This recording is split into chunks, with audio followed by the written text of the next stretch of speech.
ഇപ്പോൾ salt restaurant നിങ്ങൾക്കായി ഒരുക്കിയിരിക്കുന്നു 300-ൽ പരം രുചി വിഭവങ്ങൾ. ആസ്വദിച്ചു കഴിക്കൂ, ആഘോഷിച്ചു കഴിക്കൂ. The salt restaurant, Panampilly Nagar, Thoppumpady and Kakkanad. സിയാലിനെ ട്രാൻസിറ്റ് ഹബ്ബാക്കണം. വ്യോമയാന ഉച്ചകോടിയിൽ വിദഗ്ധർ.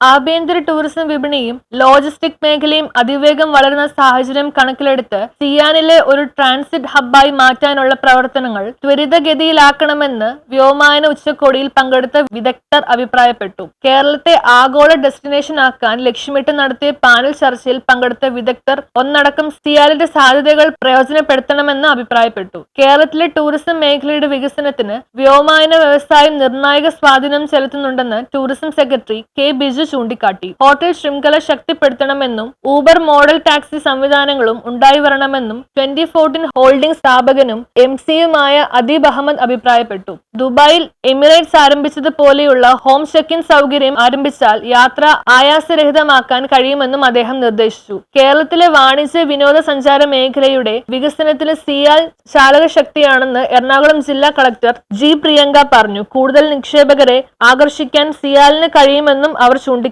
മെഡിക്കൽ വിസ ചട്ടങ്ങൾ ലഘൂകരിക്കണമെന്ന് പ്രമുഖ robotic surgeon doctor Deepak Krishna അഭിപ്രായപ്പെട്ടു. കണക്ടിവിറ്റി ശക്തീകരിക്കപ്പെടുമെന്നും സിയാലിൽ നിന്നും ചെറിയ എയർക്രാഫ്റ്റുകൾ സർവീസ് ആരംഭിക്കണമെന്നും air asia general manager Suresh Nair പറഞ്ഞു. ബിനാലെ പോലുള്ള സംരംഭങ്ങൾ വിജയത്തിലേക്ക് എത്തിക്കാൻ സിയാൽ നൽകുന്ന സംഭാവനകൾ വലുതാണെന്ന് ബോസ് കൃഷ്ണമാചാരി പറഞ്ഞു. ഹ്രസ്വദൂര ടൂറിസം വികസനത്തിലൂടെ ആലപ്പുഴ പോലുള്ള സമീപ വിനോദസഞ്ചാര കേന്ദ്രങ്ങളിലേക്ക് ഹെലി ടാക്സി, സീപ്ലെയിൻ സർവീസുകൾ ആരംഭിക്കാൻ കഴിഞ്ഞാൽ നന്നായിരിക്കുമെന്നും അദ്ദേഹം നിർദ്ദേശിച്ചു. News bureau, Nedumbassery.